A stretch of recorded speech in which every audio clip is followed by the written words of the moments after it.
I spent almost 30 years of my life with one of my major goals bringing peace to Israel and its neighbors.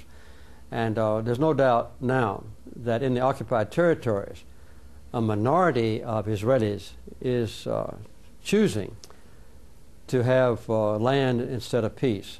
And in the acquisition of that land deep within Palestinian territory, they have established not only settlements, more than 200 of them, but they connect the settlements with highways. And the Palestinians are excluded from the use of many of those highways and not permitted even to cross the highways. So there is, in many ways, a much more serious deprivation of human rights among the Palestinians because of his ill-advised policy than even there was in South Africa. Discussion, debate, analysis, which is almost completely absent in my country. There's practically no debate or discussion of any subject that might bring criticism on any policy of the Israeli government. And I saw this as a major obstacle to the promotion of peace. No, I deplore the Palestinian suicide bombings as much or more than I do what Israel has done against the Palestinians. It's horrible on both sides, and it should be eliminated. I think that any sort of atrocities that wreak havoc or death or injury on innocent civilians is abominable and ought to be equally condemned. It's a minority of Israeli leaders who prefer to occupy Palestinian land that is the obstacle to peace. It's a violation of United Nations resolutions. It's a violation of the agreements that were worked out at Camp David.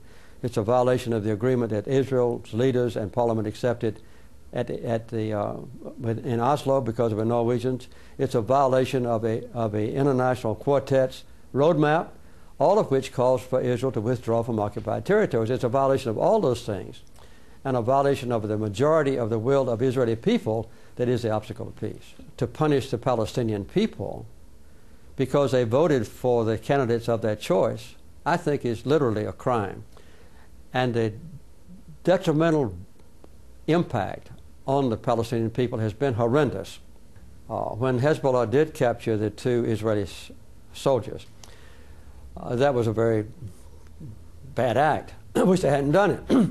Israel then declared, Prime Minister Olmert declared that this was a national Lebanese government attack against Israel, which was not true.